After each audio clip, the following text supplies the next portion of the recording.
Bonjour à tout le monde, ceux que je n'ai pas vus, et ceux qui sont chez eux, qui nous suivent de loin.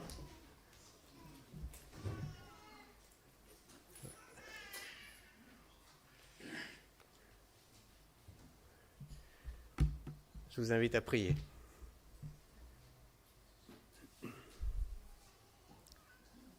Notre Père, ta parole parfois nous étonne, nous interpelle. Parle-nous ce matin par ta parole, dans ta grâce. Amen. Alors, nous allons continuer notre voyage dans les béatitudes. Je vous avoue que moi, ça m'a fait du bien, en tout cas, de devoir préparer une prédication sur les béatitudes. Je vous remercie de cette opportunité. Et puis comme j'avais un planning un peu chargé ces 2 dernières semaines, je me suis pris un petit peu à l'avance et j'ai profité du temps pour commencer à me replonger dans les béatitudes. Et puis voilà, les apprendre, être accompagné par ces 8 affirmations que vous connaissez peut-être sans doute par cœur. Heureux les pauvres en esprit, les affligés, les doux, ceux qui ont faim et soif de justice, les miséricordieux, ceux qui ont le cœur pur, ceux qui procurent la paix et ceux qui sont persécutés pour la justice. Voilà 8 grandes affirmations qui, quand on y regarde de près, nous semblent tellement importantes, mais aussi un petit peu mystérieuses, n'est-ce pas ? En tout cas, j'ai pris conscience de l'idée que commencer sa journée avec ces 8 affirmations, ça pouvait être intéressant. De se lever ce matin et de se les réciter. Je vous invite à essayer. Et cette interpellation qui, chaque matin, vient nous dire heureux. Heureux. Alors Thiago nous en a parlé un petit peu. Il nous a parlé de cette vision de la culture hébraïque. Si figurez-vous, dans la culture grecque, des Grecs anciens, heureux, c'était quelque chose qui était inaccessible aux hommes. C'était seulement les dieux qui pouvaient accéder à cette plénitude. Mais dans la culture hébraïque, comme avait fait remarquer Thiago, c'est plutôt une dynamique. Allez de l'avant. Et il y a même un traducteur qui l'a traduit par « en marche ». Alors, aucune connotation politique derrière cela. Mais en tout cas, une dynamique. Allez de l'avant. Et j'ai le sentiment que je peux avoir le matin 2 regards. Un premier regard de découragement devant une cible qui est inatteignable, qui est trop haute pour moi, trop difficile. Et un deuxième regard qui est celui de cette dynamique de la culture des Hébreux. Cette dynamique, je suis appelé à chercher, à aller de l'avant dans la bénédiction de Dieu qui est réservée à ses enfants. Alors, heureux ceux qui sont doux, car ils hériteront la terre.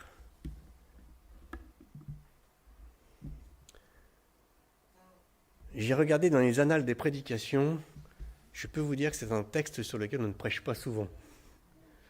Vous savez, le pasteur, le prédicateur, a plutôt envie de dire aux chrétiens, remuez-vous, bougez-vous, allez au combat. Heureux les doux. Heureux les doux. Être doux n'est-il pas être faible ? Ne va-t-on pas me prendre pour un idiot ?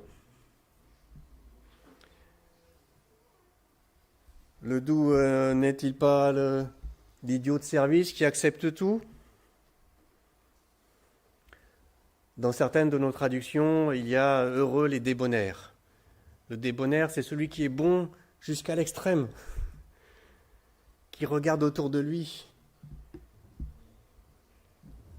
Il y a d'autres traductions qui traduisent « heureux les dociles ». Heureux les dociles.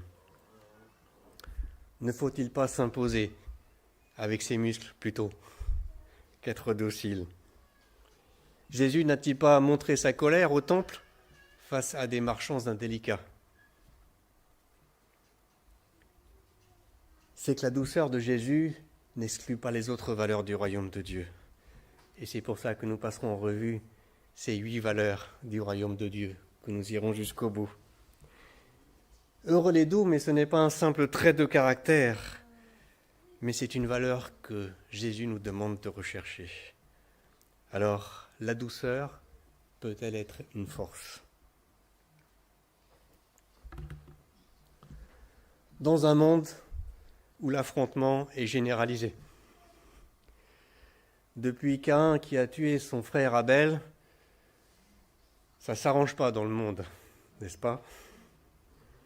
Je fais partie pourtant de la génération 1960 qui rêvait dans l'après-guerre d'un beau monde sans guerre, un monde pacifique, peace and love, élevons des chèvres dans le Larzac et grattons la guitare le soir autour du feu. C'est à peu près ma génération.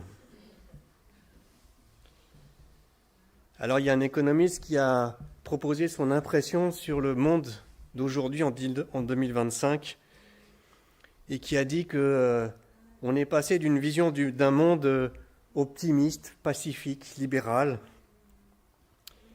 à un nouveau monde où il faut monopoliser les ressources, monopoliser les océans, monopoliser les routes maritimes, monopoliser l'espace, monopoliser le cyberespace au risque de violentes confrontations.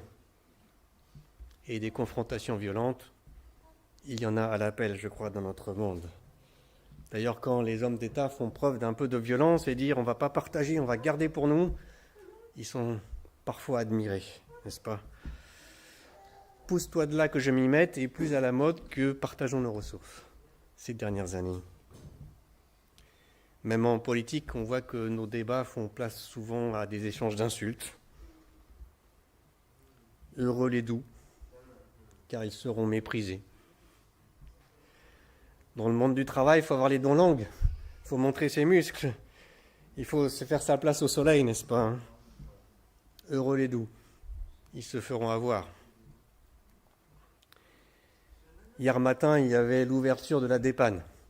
Alors je n'y étais pas, mais la dernière fois, quand je suis venu le matin, il y avait une dispute dans ceux qui faisaient la queue dans les bénéficiaires, parce qu'il y en a qui viennent poser leur caddie pendant la nuit, ils rentrent chez eux dormir et puis ils reviennent prendre leur place dans la queue devant les autres, ni vu ni connu.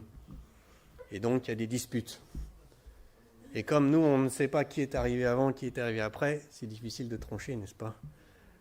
Eh bien, c'est les grandes gueules qui passent devant, n'est-ce pas ? Heureux les doux, ils feront la queue plus longtemps que les autres. Sur les réseaux sociaux, il y a des jeunes qui sont harcelés par des personnes qui sont tout sauf douces. Heureux les doux, car ils seront harcelés. Même dans le monde familial, la douceur ne l'épargne pas. Des femmes, des enfants qui sont victimes de violences. Voilà aussi un monde qui n'est pas doux avec la nature, n'est-ce pas ? Notre monde a brisé, cassé, sali, abîmé notre terre. Heureux les doux, car ils gratteront la terre avec leurs mains pour aller chercher les terres rares dont on a besoin pour faire des batteries pour nos téléphones.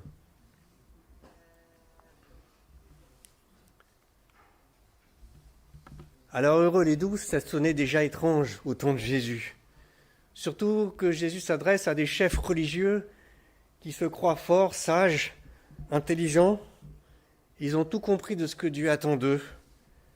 Dans leur prière, ils remercient Dieu d'être des gens si bien d'ailleurs. Ils attendent la venue du Messie. Ils sont persuadés que quand le Messie viendra, ils pourront pousser les autres et puis entrer dans le royaume de Dieu, avant eux, avant tout le monde. Ils ont tout misé sur leur force, sur leur sagesse. Et voilà que Jésus leur parle de douceur. Ils espéraient que le Messie qui viendrait les débarrasserait de l'envahisseur romain. Et voilà que Jésus leur parle de douceur. Il y avait même dans l'auditoire de Jésus un parti qui mélangeait politique et religion et qui cherchait un général pour mener une révolution militaire. Alors ce Jésus qui parle de douceur, c'est sûrement pas le bon général. Pourtant le diable a bien essayé, il a emmené Jésus sur le sommet d'une montagne et il lui a montré, tu vois tous les royaumes de la terre et leur gloire, eh bien si tu te prosternes devant moi, je vais te les donner, Jésus. Parce que tu n'as pas compris. Les royaumes de la terre, il faut les conquérir par la force, par le pouvoir, par la puissance. Jésus, tu dois prendre le pouvoir par la force. En offrant le pouvoir ainsi à Jésus, le diable se situe dans l'esprit du monde. Des candidats à être les maîtres du monde, on en a eu quelques-uns dans l'histoire du monde, n'est-ce pas?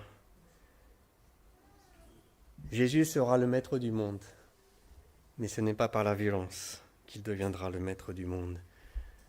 La question n'est pas de savoir s'il sera le maître du monde, mais de quelle manière il va devenir le maître du monde. Jésus refuse de s'allier à ces hommes de pouvoir qui se protègent les uns les autres, qui abusent de leur pouvoir pour être des tyrans, qui se prosternent devant quiconque a de la puissance. À l'apôtre Pierre, qui est prêt à sortir son épée pour le défendre, Jésus dit non, arrête-toi Pierre. Penses-tu que je ne puisse pas invoquer mon Père, qui me donnerait à l'instant plus de 12 légions d'anges? Jésus n'a pas conquis les hommes par la force et par la violence, même s'il en avait le pouvoir. Loin de venir à Jérusalem en guerrier, il est venu à Jérusalem monté sur un âne. Comme disait le prophète Ésaïe, « Voici ton roi vient à toi, plein de douceur et monté sur un âne, sur un ânon, le petit d'une ânesse. » Jésus a fait le choix des armes pour préparer le royaume de Dieu. Ce ne sera ni par la violence, ni par la compromission avec les puissances de ce monde. Lui qui était issu de Dieu, il n'a pas utilisé sa force et sa puissance pour conquérir le monde par la violence. Comme il est dit dans ce bel hymne de l'Épître aux Philippiens, chapitre 2, « Existant en forme de Dieu, il n'a point regardé son égalité avec Dieu comme une proie à arracher, mais il s'est dépouillé lui-même en prenant une forme de serviteur, en devenant semblable aux hommes. Et il apparut comme un vrai homme. Il s'est humilié lui-même, se rendant obéissant jusqu'à la mort, même jusqu'à la mort de la croix. C'est pourquoi aussi Dieu l'a souverainement élevé et lui a donné le nom qui est au-dessus de tout nom, afin qu'au nom de Jésus tout genou fléchisse, dans les cieux, sur la terre et sous la terre, et que toute langue confesse que Jésus-Christ est Seigneur, à la gloire de Dieu le Père. Pendant tout son ministère, Jésus se dresse contre les pouvoirs de violence, les pouvoirs illégitimes qui asservissent les hommes au lieu de les faire grandir. Il dénonce ces violences qui jugent, qui abaissent, qui exigent, qui asservissent au-delà de toute humanité. Malheur à vous, dit-il dans Matthieu 23, scribes et pharisiens hypocrites, parce que vous fermez aux hommes le royaume des cieux, vous n'y entrerez pas vous-même et vous n'y laisserez pas entrer ceux qui veulent entrer. Malheur à vous, scribes et pharisiens hypocrites, parce que vous dévorez les maisons des veuves et que vous faites l'apparence de longues prières. À cause de cela, vous serez jugés plus sévèrement. Malheur à vous, scribes et pharisiens hypocrites, parce que vous couvrez la mer et la terre pour faire un prosélyte, et quand il est devenu, vous en faites un fils de la perdition 2 fois pire que vous. Malheur à vous, conducteurs aveugles. Dieu veut un peuple qui l'honore, pas un peuple d'esclaves qui ont peur de lui.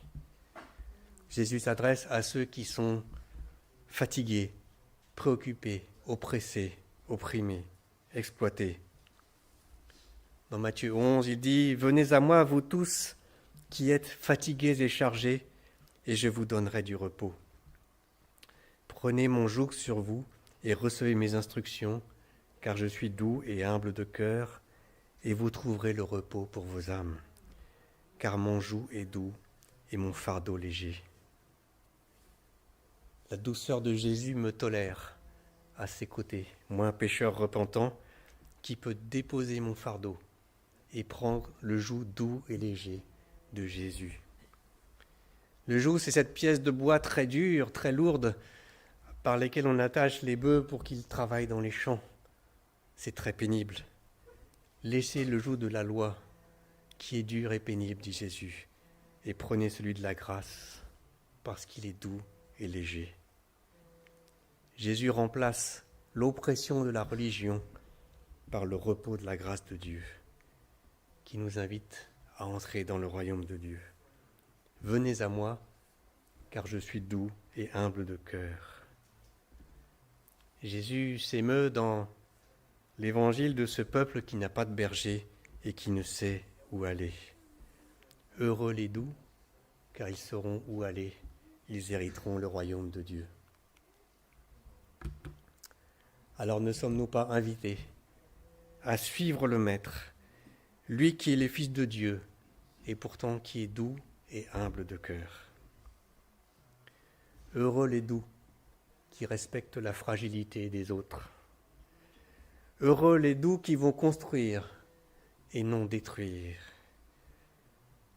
Et à l'image de Jésus, nous comprenons aussi ce que n'est pas la douceur. La douceur n'est pas la mollesse. Jésus n'a pas dit « heureux les mous ». La source de notre douceur est dans notre force intérieure. La douceur n'est pas non plus la peur d'affronter ma vie ou d'affronter le monde qui m'entoure. La douceur n'est pas l'effacement social. La douceur ne cache pas nos peurs. Elle reflète notre communion avec Jésus. La douceur n'est pas non plus l'indifférence. Dans la béatitude, Jésus nous invite également à la miséricorde, à avoir faim et soif de justice. On peut être doux et ne pas tolérer l'injustice. La douceur n'est pas une faiblesse, elle est une force, elle sait dire non.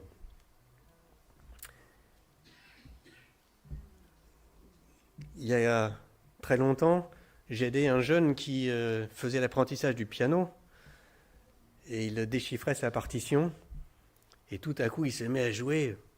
Il appuie très très doucement sur les touches, on n'entend plus rien. Ah, il faut que tu appuies plus fort sur les touches. Oui, mais c'est marqué piano sur la partition.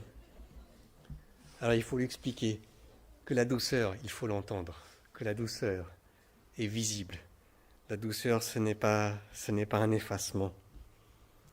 Quelqu'un dit que derrière la douceur, il y a la force de l'acier. Elle est forte, la douceur, face à la violence. Et elle est source de paix intérieure. Comme dit le prophète Ésaïe, à celui qui est ferme dans ses sentiments, tu assures la paix, parce qu'il se confie en toi. Confiez-vous en l'Éternel à perpétuité, car l'Éternel est le rocher des siècles. Il a renversé ceux qui habitaient les hauteurs. Il a abaissé la ville superbe. Il l'a abaissée jusqu'à terre. Il lui a fait toucher la poussière.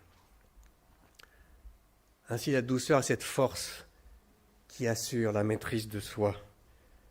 Loin des surréactions émotionnelles qui font des dégâts, loin des colères et des violences illégitimes. Comme il est dit dans le livre des Proverbes au chapitre 16, celui qui est lent à la colère vaut mieux qu'un héros, et celui qui est maître de lui-même que celui qui prend des villes. Cette douceur donne un sentiment agréable, cette douceur qui apaise les tensions, comme cet autre verset des Proverbes qui dit qu'une réponse douce calme la fureur, mais une parole dure excite la colère. Cette douceur est un regard bienveillant autour de moi. Elle est une critique constructive et non une critique destructive. Elle élève celui que je croise au lieu de l'abaisser. Et elle est une invitation à devenir meilleur. Elle apporte la consolation, comme il est dit dans la deuxième des béatitudes, heureux les affligés. Il arrive qu'on ne fasse pas de différence entre autorité et violence. La douceur fait la différence. Elle accepte l'autorité et elle refuse la violence. Suis-je porteur de cette douceur qui est une des marques du royaume de Dieu? Quand est-ce la dernière fois que j'ai dit à quelqu'un « ce que tu fais, c'est bien, je t'encourage ». Dans l'épître aux Éphésiens, Paul nous invite à marcher d'une manière digne de notre vocation. En toute humilité et douceur, nous supportons les uns les autres, en conservant l'unité de la paix, de l'esprit par le lien de la paix. Paul associe la douceur à l'humilité. Et la douceur associée à l'humilité pardonne, et elle restaure ceux qui nous entourent. Évidemment, nous pensons à la première des béatitudes, heureux les pauvres en esprit. Quand dans un groupe humain prédominent les disputes, les violences, les putschs, il y a fort à parier que la douceur et son corollaire, l'humilité, ne sont pas à l'honneur. Parce qu'il y a toujours deux manières de se supporter les uns les autres. La bonne manière, quand je supporte un club de foot, je ne suis pas très foot, mais j'imagine que quand ils gagnent, je suis content et je les encourage. Et quand ils perdent, je les encourage pour qu'ils gagnent de nouveau. Celui qui est sage de cœur, dit un autre proverbe, est appelé intelligent, et la douceur des lèvres augmente le savoir. Dans l'épître aux Galates, au chapitre 6, Paul définit la douceur comme un des fruits de l'esprit, comme la patience, la bonté, la bienveillance, la maîtrise de soi. La douceur vient aussi du travail du Saint-Esprit en moi. Heureux les doux, car c'est le Saint-Esprit qui va les rendre doux. Et nous sommes invités dans l'Épître aux Philippiens par Paul à ce que notre douceur soit connue de tous les hommes. Paul semble dire, parfois vous cachez bien la douceur qui est en vous. Montrez-la. Et Jacques parle de la douceur de la sagesse. Si vous croyez sage et intelligent, montrez vos œuvres par une bonne conduite avec la douceur de la sagesse. La sagesse ne casse pas. La sagesse est douce, selon Jacques. Pierre encore nous invite à nous défendre devant quiconque nous demande raison de l'espérance qui est en nous. Il nous invite à nous défendre avec douceur. Parce que l'espérance est douceur, elle n'est pas violence. Et la parole nous invite à redresser nos adversaires avec douceur, à être pacifique, modéré et plein de douceur, dit l'apôtre Paul. Et finalement, dans son conseil aux jeunes pasteurs, l'apôtre Paul explique à ce que tout pasteur prédicateur doit savoir, c'est qu'il faut prêcher la parole avec insistance, mais enseigner avec douceur. Et que celui qui a commis une faute soit repris avec douceur. Il faut savoir reprendre et censurer avec douceur, dit Paul. Mais comme dit le prophète Ésaïe, malheur à ceux qui appellent le mal bien et le bien mal, qui changent les ténèbres en lumière et la lumière en ténèbres, qui changent l'amertume en douceur et la douceur en amertume. Heureux les doux. La douceur de Jésus est aussi une présence apaisante. Élie était un prophète de Dieu dans l'Ancien Testament en grande difficulté. Le roi et la reine d'Israël voulaient sa mort parce qu'ils s'étaient opposés au culte du prophète Baal, du dieu Baal, contre les prophètes de Baal. Et à un moment donné, on cherche à le tuer et il va se réfugier dans une caverne. Et là, il crie à Dieu, « Seigneur, il y en a marre. Les violents gagnent dans ce monde. Les violents réussissent. Et moi, je suis resté moi seul, prophète de l'Éternel, et je n'ai personne pour me protéger, et ils vont me tuer. » Et Dieu lui dit, « Je vais venir te voir. Reste caché dans la caverne. » Élie est caché dans sa caverne, et à ce moment-là, il y a un fort vent très fort. Le texte biblique dit que ce vent est tellement fort qu'il pourrait casser les rochers. Mais Dieu n'est pas dans ce vent fort. Ensuite, il y a un tremblement de terre terrible. Mais Dieu n'est pas dans le tremblement de terre. Ensuite, il y a un feu dévorant. Mais Dieu n'est pas dans le feu dévorant. Et puis, il y a un murmure doux et léger. Et c'est Dieu qui vient à la rencontre du prophète Élie et qui va expliquer à son prophète que le méchant ne triomphera pas, que le jour de Dieu arrivera. Alors, c'est la deuxième partie de la proposition de la béatitude, c'est qu'ils hériteront la terre. Heureux ceux qui sont doux, car ils hériteront la terre. Alors il ne faut pas lire les béatitudes à l'envers. Jésus ne dit pas « si vous êtes gentil, vous allez hériter de Dieu ». C'est pas ça qu'il dit. La promesse de l'héritage divin est pour ceux qui suivent Jésus. Mais surtout, Jésus dit que ceux qui sont doux ne sont pas des losers.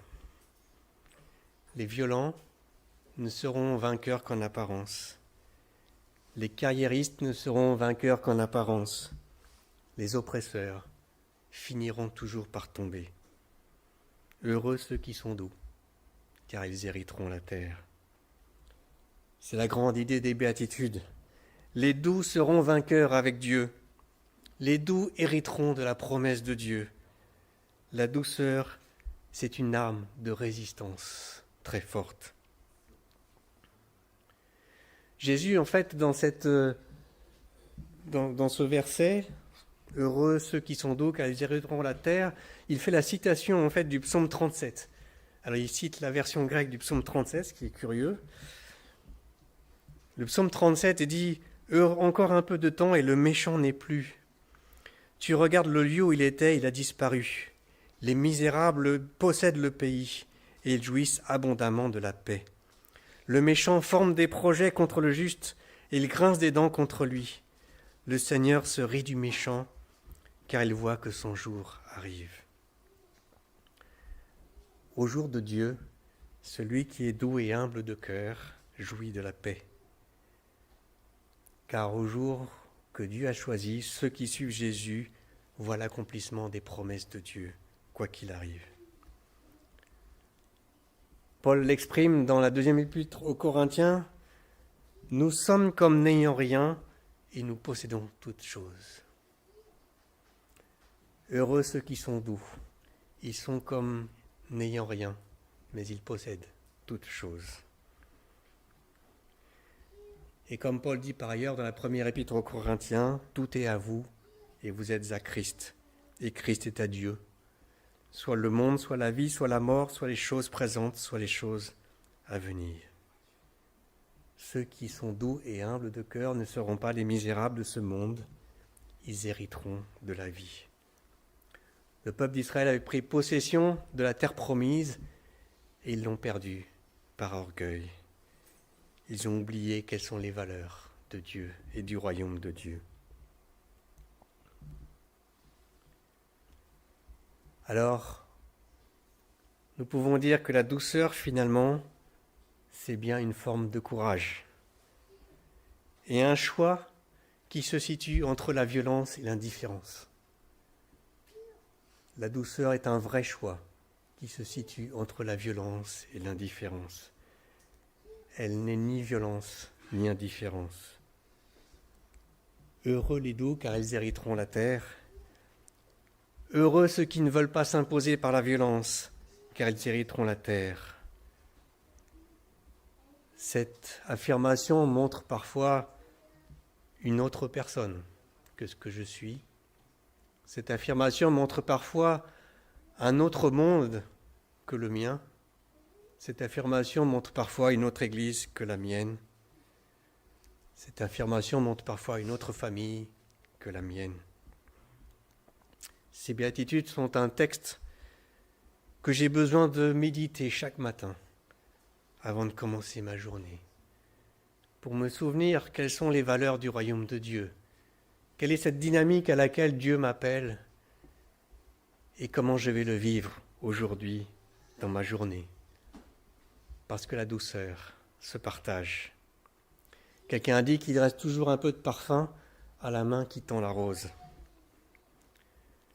Dans la suite des béatitudes, nous verrons encore comment les valeurs du royaume de Dieu se partagent et comment elles sont toutes importantes.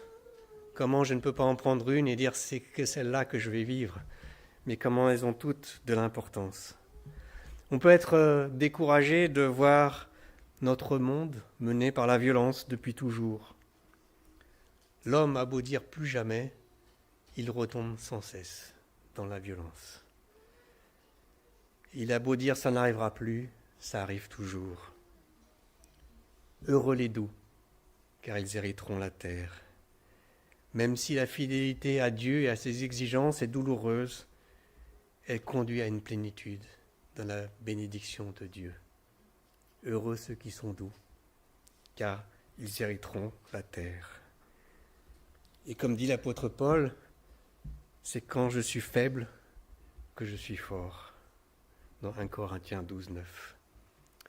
Et je conclurai, parce que le temps est là, par une citation de l'épître, la première épître de Pierre, chapitre 3, verset 4. « Ayez non cette parure extérieure, mais la parure intérieure est cachée dans le cœur, la pureté incorruptible d'un esprit doux et paisible, qui est d'un grand prix devant Dieu. » Je vous invite à incliner vos têtes.